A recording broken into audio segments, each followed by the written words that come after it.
देखिए सर, मैं बिहार का हूँ। मूलतः सीतामढ़ी एक ज़िला है जहाँ जहाँ सीता मैया के लिए जो जाना जाता है। जनकपुर के बगल में नेपाल हमारे पास में ही है। या पागलपन की बात यह है कि मुझे इस बात का गर्व है कि मैं तीनों में कहीं नहीं खप पाया। पत्नी की गलती यह थी कि उन्होंने लोकायुक्त के समक्ष एक प्रजापति जी के खिलाफ एक परिवाद दायर किया। तो एक मुझ पर, मेरी पत्नी पर बलात्कार का एक मुकदमा दर्ज किया गया। मुझे सस्पेंड कर दिया गया। कोई भी महिला मुझसे अकेले में न मिले। लगभग जीवन भर मैं केवल मेरी जांच होती रही। मुझे लगता है कि मुझसे ज्यादा जांच किसी आईपीएस अफसर की यूपी में क्या पूरे देश भर में नहीं हुई होगी। नमस्कार, मैं हूं अरविंद तिवारी और आप देख रहे हैं इंडिया नाउ 24। आज हम पहुंचे हैं उत्तर प्रदेश सरकार के वरिष्ठ आईपीएस अधिकारी श्री अमिताभ ठाकुर जी के पास।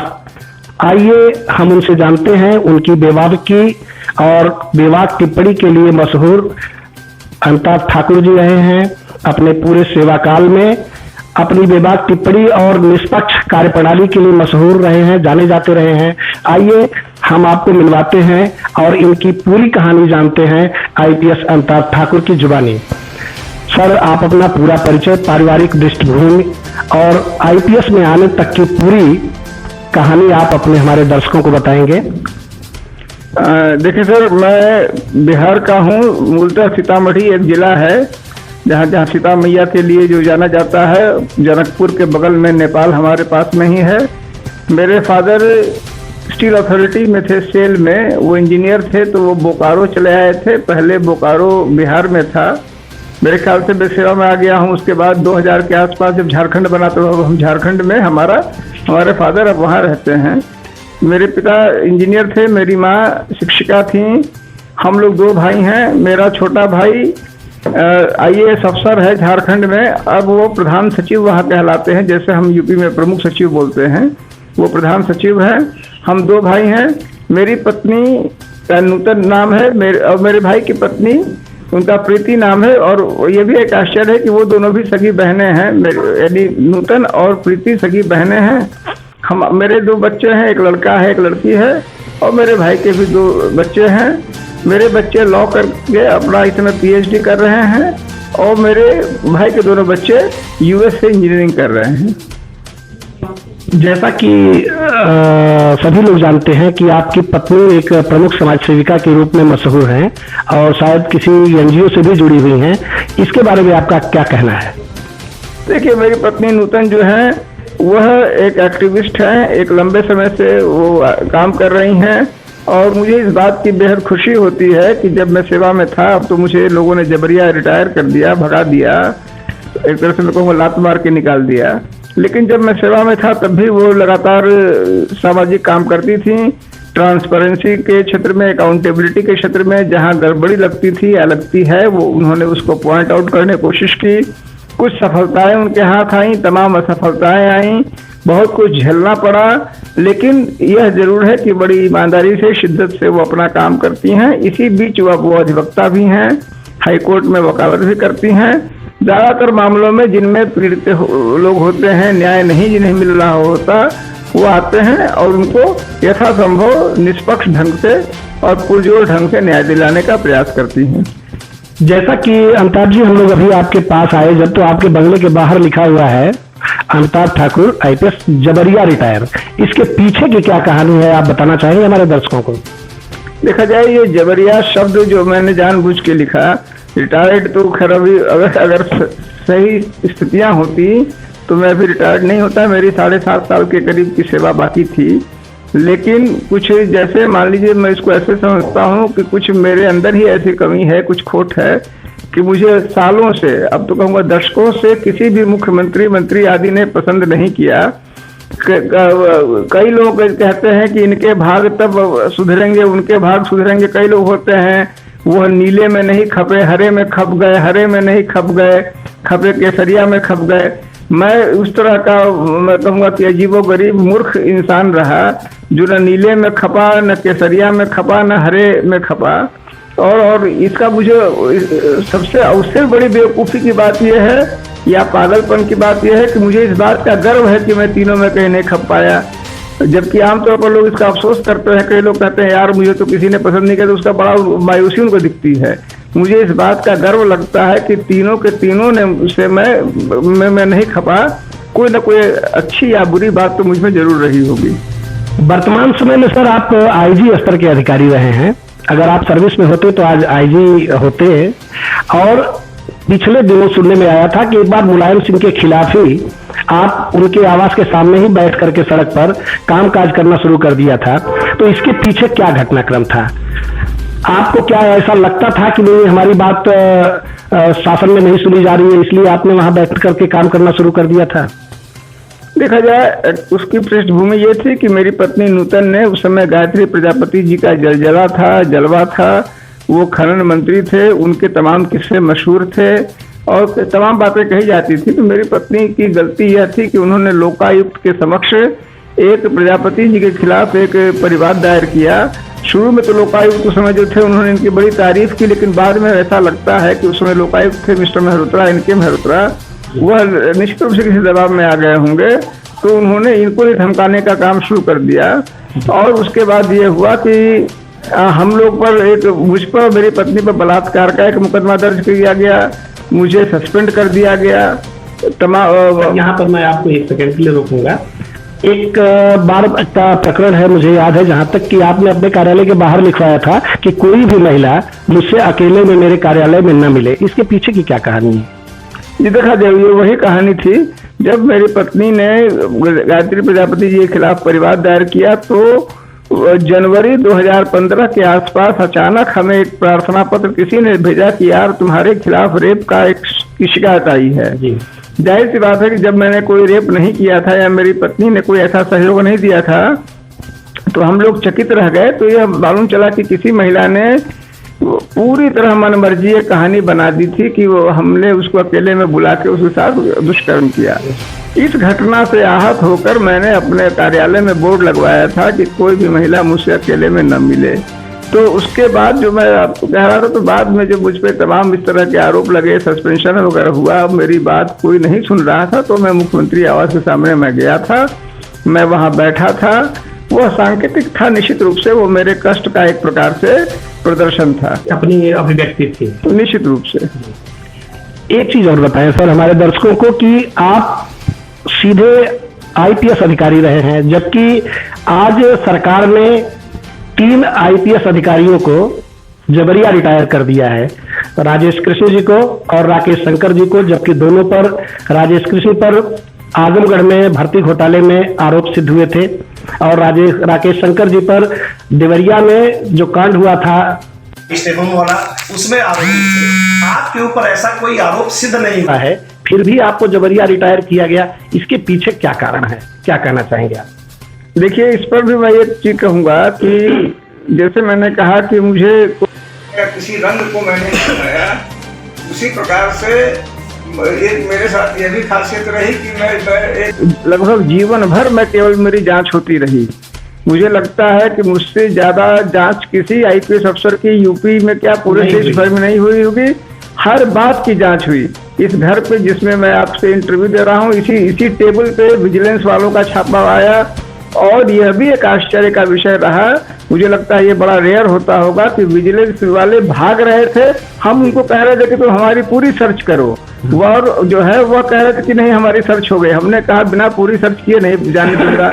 और एक समय आया कि वह आगे आगे भाग रहे थे, मैं उनके पीछे पीछे दौड़ रहा था कि साले चोर हैं। और तमाम उस समय टीवी चैनल वाले थे, यह भी अपने आप को वो भी कह रहे थे कि भैया ये तो अजब हो गया कि ज्यादातर तो जो अभियुक्त मैं अभियुक्त था, अभियुक्त भागता है, यहाँ तो छापा मारने वाला ही भाग रहा है। तो तमाम मेरी जांचें हुई और लेकिन किसी जांच में मैं अभी तक मेरी जानकारी में मैं दोषी नहीं हुआ। फिर भी सरकार को ऐसा लगा कि मैं उस योग्य नहीं हूँ लोकहित के, तो ये तो सरकार जाने, उनका काम जाने। मेरे स्तर से इस पर टिप्पणी करना मेरे ख्याल से उचित नहीं। जैसा कि आप पिछले सालों में कई जनपदों में 7-8 जनपदों में पुलिस अधीक्षक के रूप में भी तैनात रहे हैं, आपकी कार्यप्रणाली बड़ी निष्पक्ष और बेबाक होती थी, आपकी टिप्पणियां भी बेबाक होती थी। क्या इसी का खामियाजा ब्यूरोक्रेसी के द्वारा आपको भुगतने का दंड मिला है? क्या इस पर आप सहमत हैं इससे? मैं इससे पूरी तरह सहमत हूँ। मैं एक छोटा सा दृष्टांत, जब मैं बिल्कुल नया अफसर था, मैं एसपी सिटी था उससे मुरादाबाद में, मुझे कई सारे जैसे कहते हैं कि मुझे इस व्यवस्था के बहुत सारे दृष्टिकोण पक्ष और विपक्ष नहीं मालूम थे। तो हमारे यहाँ जैसे FIR दर्ज करने का आप जानते हैं पुलिस में एक अधिकार होता है। एक कोई मामला हुआ था, उस समय एक SSP थे OP त्रिपाठी हमारे। मुझे ऐसा लगता है कि वो दूसरी पार्टी की तरफ से वो चाहते थे कि FIR उस मामले में न हो, तो उन्होंने जो है, मैं SPCT था, उन्होंने कहा कि भैया इसमें FIR दर्ज नहीं होगा। हमने कहा सर जब पीड़ित कह रहा है FIR दर्ज होने की, तो FIR दर्ज होना चाहिए। तो उनको बड़ा तैश आ गया कि वो मेरी बात पे, तो उन्होंने कहा कि क्या मेरे खिलाफ कोई तहरीर आएगी तो क्या आप उस पर FIR करा देंगे? तो हमारे मुंह से निकला सर कानून तो यही कहता है। इस बात से वो बहुत खफा हुए और जो है उन्होंने कहा कि इसको बात करने की भी तमीज नहीं है, मुझसे गलती हुई होगी, लेकिन ये इसमें कोई शक नहीं। मुझे इस बात से अब हर व्यक्ति को मैं अच्छा लगता हूँ इस बात के लिए कि मुझे लगता है कि जो मुझे सही लगता है मैं उसको कह देता हूँ, उसको उधार नहीं छोड़ता, मन में नहीं रखता। इस बात की मुझे खुशी है। उसका खामियाजा मैंने खूब भुगता सालों से, जिसको कहते हैं शंटिंग पोस्ट पे रहा कोई, जिसको मुझे लगता है कि तमाम IPS अफसरों को इन पोस्ट पर दिया तो वो निश्चित रूप से पागल हो जाएंगे, जल मिल मछली की तरह तड़पने लगेंगे। मैं बिना तड़पे आनंद से मैंने सालों साल तक नौकरी की, बहुत आनंद से नौकरी की।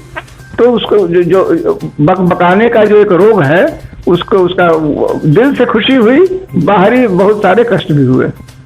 ऐसा देखने में आता है कि सभी सरकारें जीरो टॉलरेंस की बात करती हैं और जीरो टॉलरेंस को लेकर के वो हमेशा ही संवेदित रहती हैं। तो आपके पूरे सर्विस काल में कई सरकारें आई और गई, क्या आपको ऐसा लगता था कि कोई भी सरकार इस पर पूर्णतया काम कर रही है या पूर्णतया खरी उतर रही है?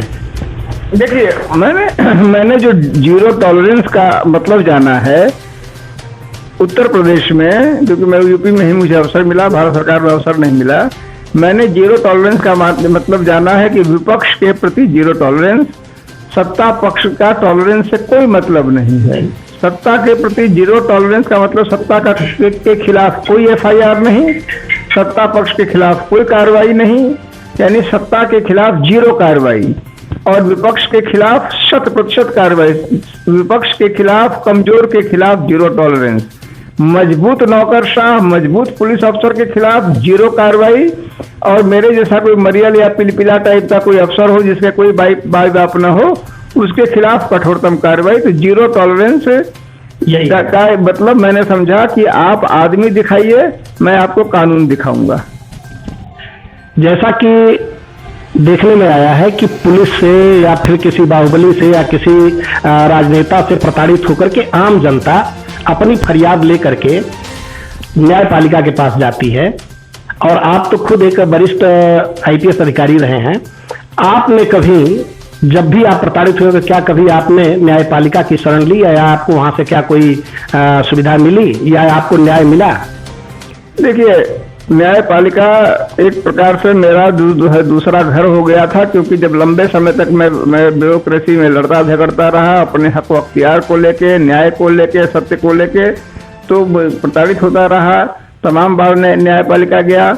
मैं खुल के कहना चाहूँगा कि न्यायपालिका की भी, जैसे मैंने कहा, अब सिस्टम की अगर बात करें, लोग कहते हैं हम सिस्टम से पीड़ित हैं, तो इस बात में दो राय नहीं हो सकती है कि न्यायपालिका भी उसी सिस्टम का एक हिस्सा है, और कहीं ना कहीं न्यायपालिका में तमाम ऐसे तथ्य हैं, पक्ष हैं, जिनको लेकर हम लोगों को खुले मन से चिंतन की जरूरत है, और उसको तत्काल अवमानना से या न्यायपालिका की निंदा करने से न जोड़ने की जरूरत है। जैसा कि जब तक आप, जैसे कहावत है, निंदक नियरे राखिए, तो आज मुझे ऐसा लगता है कि न्यायपालिका को भी खुले निष्पक्ष निंदकों की बेहद जरूरत है, क्योंकि ऐसा नहीं कि जो भी व्यक्ति न्यायपालिका जा रहा हो वह बड़ा खुश होकर आ रहा हो, उसके भी तमाम टीस हैं।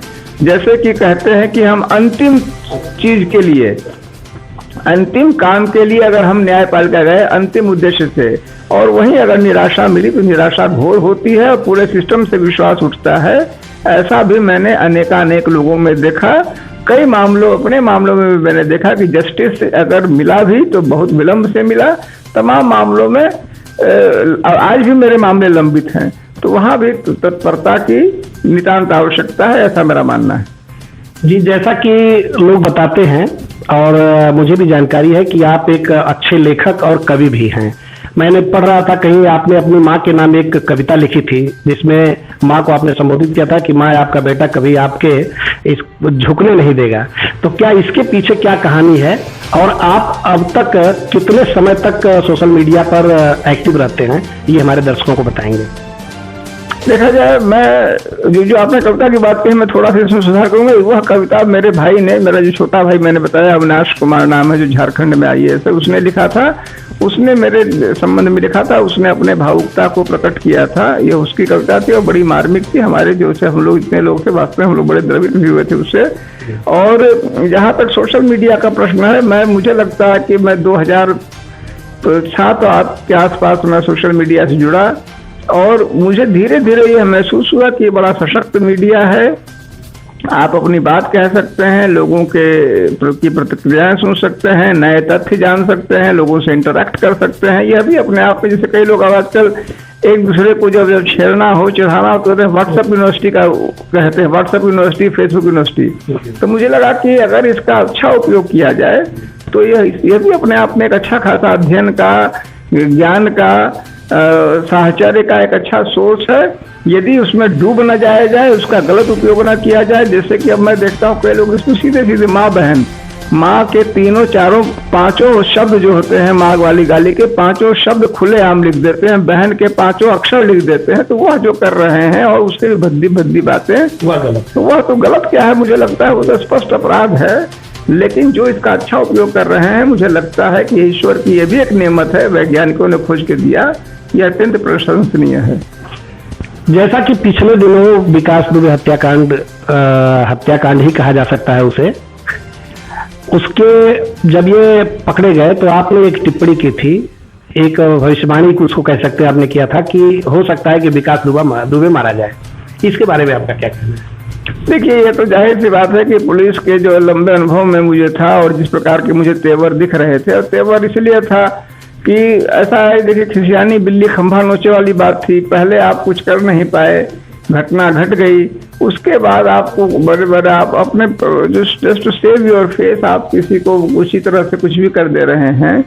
तो मेरा इस मामले में यह मानना है, इस मामले में अलग अलग लोगों का अलग अलग मंतव्य हो सकता है। मेरा मानना है कि हमें ऐसी व्यवस्था को प्रश्रय नहीं देना चाहिए जहाँ की ठाए ठाए की नीति, ठोक डालो की नीति को बहुत ज्यादा प्रश्रय मिले। क्योंकि वो जो बंदूक है वो तो ठोकने लगेगी तो किसको कब ठोक देगी, तो बाद में जो ठोक डालो चला रहा है गोली, उसी को न कोई ठोक दे। क्योंकि व्यवस्थाएं बदलती रहती हैं, ऐसी स्थितियों को पर नियंत्रण होना चाहिए, विधि का शासन होना चाहिए, ऐसा मेरा मानना है। मैंने उसी बृहत नजरिए से यह टिप्पणी की थी। एक प्रश्न और उठता है कि जब कोई भी उच्चाधिकारी या ब्यूरोक्रेट जब रिटायर होता है तो उसे एक विदाई पार्टी दी जाती है। क्या आपको जब जबरिया रिटायर किया गया तो उत्तर प्रदेश सरकार या आपके विभाग द्वारा क्या फेयरवेल पार्टी दी गई, या आपकी विदाई की गई, ससम्मान विदाई की गई या नहीं की गई? इसके पीछे क्या कारण है? जैसा कि मैं देख रहा था तो एक आपने आवेदन भी किया है कि मुझे ससम्मान विदाई समारोह आयोजित करके मेरा सम्मान किया जाए, मुझे सेवानिवृत्त किया जाए, ऐसा कुछ है क्या? देखा जाए, मुझे जितने सम्मान से इन्होंने सेवा से विदा किया, मैंने पीछे से लात मारा और निकाल दिया, उतने ही सम्मान से इन्होंने मुझे बुला के, मैं अपना हक समझता हूँ। इन्होंने सालों साल तक 25-30 साल में लगभग सेवा में रहा। अच्छे को बुरे को, ये तो है ना कि सबके सब महात्मा ही रिटायर हो रहे थे। अच्छे को बुरे को, जिन पर तमाम मुकदमे हैं उनको भी, जो निलंबित रहे बेचारे उनको सबको उन्होंने विदा किया। तो मुझ में ही ऐसे कौन सी ऐसी कमजोरी थी? मैंने इस बात को रेज किया है DGP से, मैंने पत्र लिखा है। अगर उन्होंने मुझे अब ये बात, मामला जो है ये अब भोजन का नहीं है, मामला अधिकारों का हो गया है, मामला अपने इसका प्रतिष्ठा का हो गया है, वो मैं DGP साहब से विदाई तो लेके ही रहूंगा। जी, क्या आप अपने को जबरिया जब रिटायर किया गया इसके विरुद्ध आप कहीं आपने परिवार दाखिल किया है उच्च न्यायालय में या उच्चतम न्यायालय में, ताकि आपको इसका लाभ मिले? मैंने इस संबंध में अभी अभिलेख मांगे हैं। मेरा इस मामले में यह मानना है कि कोर्ट जाने के पहले मुझे यह समझना चाहिए, और मेरा हक भी है कि दूसरे पक्ष ने निर्णय क्यों किया। उनके तथ्य जब मेरे सामने आ जाएंगे उसके बाद मैं निर्णय करूंगा कि मैं जाऊं कि न जाऊं, और जाऊं तो किस तरह जाऊं। जैसा कि हम सभी लोग जानते हैं कि आप एक वरिष्ठ अधिकारी रहे हैं और आप अपनी बेबाक टिप्पणियों के लिए जाने जाते हैं।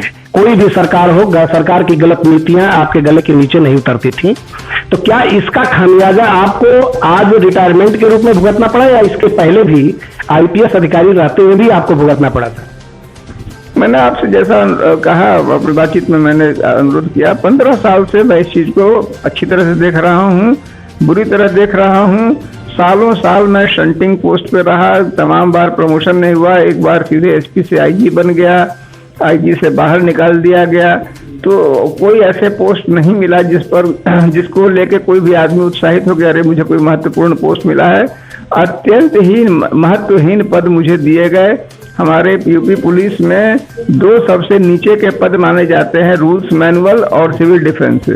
मेरे लिए पिछले 10 सालों से यही दोनों विभाग सुरक्षित थे। अभी मैं सिविल डिफेंस में था, यदि मैं जबरिया रिटायर नहीं होता तो 1.5 साल में मुझे फिर रूल्स मैनुअल में भेज दिया जाता। तो ये सब हमने लगातार झेला है। एक चीज और बताएं सर, हमारे दर्शक जानना चाहेंगे आपसे कि आगे आने वाले समय में आपकी क्या रणनीति होगी उत्तर प्रदेश सरकार के विरुद्ध और अपनी सेवा के समर्थन में? देखिए, 2-3 बातें हैं। पहली बात ये कि अब चूंकि उन्होंने निकाला है तो अब एक न्यायिक प्रक्रिया होगी। अगर मुझे लगेगा कि मैं उसमें लड़ने की स्थिति में हूँ तो मैं जरूर लड़ूंगा, लगेगा नहीं हूँ तो मैं उस चीज को स्वीकार कर लूंगा। तमाम अन्याय स्वीकार किए जाते हैं, मैं भी स्वीकार करूंगा। एक पहलू है। दूसरा पहलू है कि मुझे लगता है कि मैं काम लायक अभी ऊर्जावान हूँ, काम लायक, मैंने युवा तो कतई नहीं हूँ, बुढ़ा ही हूँ, लेकिन ऊर्जावान बुढ़ा हूँ। तो मैं उस अपनी ऊर्जा का सामाजिक उपयोग करूंगा। सामाजिक सेवा में जिन चीज़ों से मुझे प्यार है, ट्रांसपेरेंसी से, अकाउंटेबिलिटी से, उनके क्षेत्र में मैं काम करूंगा और मैं कोशिश करूंगा कि मैं अपना योगदान देश और समाज को दे सकूं।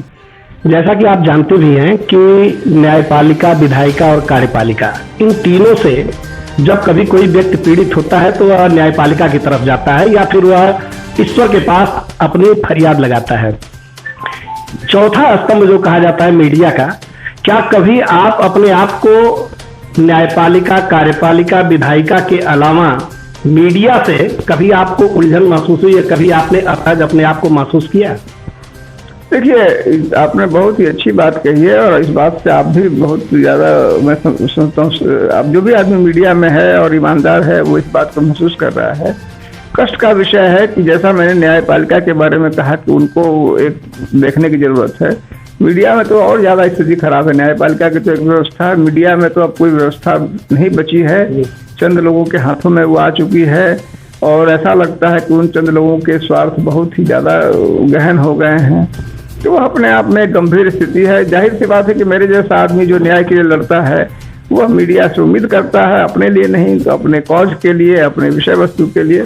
लेकिन मुझे लग रहा है कि देखते ही देखते स्थितियाँ बद से बदतर हो रही हैं और निश्चित रूप से ये लोकहित और देशहित में नहीं है।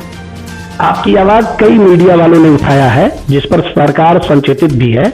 तो क्या आपका विश्वास मीडिया पर है कि आपके मुद्दे को उछालने के बाद सरकार आपके बारे में सोचने पर विवश होगी?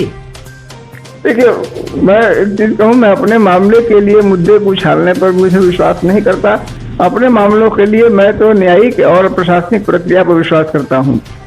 यदि मुझे मीडिया से थोड़ा भी सहयोग मिले और मिलना, जो मेरा अनुरोध है वह यह कि जो मुद्दे, जैसे कोई तमाम मुद्दे हैं जहाँ गड़बड़ियाँ हो रही हैं, उनको मैं, कई बार मेरी पत्नी सामने लाते हैं। मैं इधर देखता हूँ कि कई बार बड़े बड़े अधिकारियों की बड़ी बड़ी बेईमानियाँ, प्रमुख सचिव स्तर के अधिकारी हैं, मंत्री हैं, उनकी खुली बेईमानियाँ सामने आती हैं। लेकिन मैं देखता हूँ कई बार चर्चा होती है कि कह दिया जाता है कि वो खबरें ना चलें। खबरों में भी, खबरों का एक बड़ा महत्व है देश समाज के लिए, जन चेतना के लिए। तो जो अब कुछ लोग उसको कंप्लाई कर रहे हैं, मुझे लगता है कि उस प्रवृत्ति पर रोक लगाए जाने की, उस प्रवृत्ति से उतरने की, वहाँ भी एक आत्मचिंतन की मीडिया को नितांत आवश्यकता है। अभी एक मैं पोस्ट देख रहा था अवनीश कुमार अवस्थी के एक कार्यक्रम में, विकास दुबे के कारण से संबंधित एक महाभ्रष्ट कह सकते हैं आप उसे, वह व्यक्ति शामिल रहा है, वो मैं पोस्ट देख रहा था, उसके बारे में आपका क्या कहना है? देखिए, जय वाजपेयी जो गैंगस्टर एक्ट में निरुद्ध है, जिस पर फर्जी पासपोर्ट बनाने, फर्जी आर्म्स एक्ट लेने का आरोप है, वह अवनीश अवस्थी के ठीक बगल में काली ड्रेस में अवनीश अवस्थी, और ये भी बड़ा इंटरेस्टिंग है कि काले ड्रेस में अवनीश अवस्थी और सफेद ड्रेस में जय वाजपेयी, रोल काले धंधों का बादशाह। और एक ऐसे व्यक्ति के सामने जिसको पूरे प्रदेश के सफेद धंधों के लिए लगाया गया है। दोनों बिल्कुल समझ लिए कि अतीव मित्रवत इनकी परिवार की किसी शादी में है। मैं चाहता हूं कि और हो सकता है ये संयोग हो सकता है कि वो आ गया हो, जबरदस्ती घुस गया हो, सज्जन व्यक्ति हो उन्नीस अवस्थी, उन्होंने भाई मान लीजिए न निकाल पाए हों, कम से कम उन्हें एक स्टेटमेंट तो देना चाहिए कि इस पे सच्चाई क्या है। जैसे कहावत है कि जैसे seizures wife shall not, seizures wife की परिभाषा क्या है कि उसको न सिर्फ चरित्रवान होना चाहिए, उसे चरित्रवान दिखना भी चाहिए। तो देश के प्रदेश के प्रमुख सचिव के संबंध में अगर ऐसे फोटो आ रहे हैं सार्वजनिक, या तो बतावे कि झूठी तस्वीर है, या बतावे कि जबरदस्ती भेज दिया था, खंडन कर दे या स्थिति स्पष्ट कर दे। मुझे लगता है कि यह एक ऐसा गंभीर प्रकरण है जिस पर अवनीश अवस्थी जी को, या वह नहीं कर रहे हैं तो सरकार को स्थितियों की जांच करके आम जनता को स्थितियों से अवगत कराना चाहिए। हम लोग अभी देख रहे थे और बात कर रहे हैं वरिष्ठ आईपीएस अमिताभ ठाकुर जी से। ये अपनी बेबाक टिप्पणियों के लिए जाने जाते हैं। इनके जीवन के कई अनछुए पहलू जो हम लोग टच नहीं कर पाए हैं, हम इन्हीं की जुबानी जानना चाहेंगे कि आपके जीवन का कोई ऐसा अनछुआ पहलू हो जिसे आप समाज को बताना चाहते हो, ऐसी कोई घटना हो जिसे आप बताना चाहते हो तो बताएं ताकि लोग उससे सीख ले सकें। देखिए, अभी अचानक आपने पूछा, मुझे ऐसा कुछ याद नहीं आ रहा है। यह जरूर है कि मतलब मैं इतना समझता हूँ कि और कुछ हो न हो, मुझे लगता है कि मैं एक जिद्दी आदमी हूँ और उस चीज़ को मैं अपनी उस जिद को पसंद करता हूँ। और कोई भी आदमी जो मेरी बात सुन रहा है उससे अनुरोध करूँगा कि वो अपने अंदर एक पॉजिटिव जिद जरूर पैदा करे कि हमें अगर किसी चीज़ से दिल लगावे और उसको सही ढंग से, जैसा महात्मा गांधी ने कहा था कि मीन्स भी जरूरी है, तो सही मीन्स से उसको पाने की हर कीमत कोशिश करे। तो मुझे ऐसा लगता है कि निश्चित रूप से वह जो हताश निराश भी अगर कोई बैठा है तो उसकी हताशा दूर होगी और वह अपने लक्ष्य में सफल होने होगा या सफल होने को उद्धत होगा। बहुत बहुत धन्यवाद अमिताभ ठाकुर जी। हम अपने दर्शकों को बताना चाहेंगे कि आज जो एक्सक्लूसिव रिपोर्ट आज आपके सामने है, यह एक वरिष्ठ आईपीएस अधिकारी का दर्द है और जिनको शासन प्रशासन का हमेशा दंश झेलना पड़ा है। ऐसे वरिष्ठ अधिकारी को हम लोग अपने कामों से, अपने वचनों से उत्साहित करें और इनको इतना संबल ईश्वर दे कि ये अपने कामयाब मिशन को परिणति तक पहुंचाएं। धन्यवाद। बहुत बहुत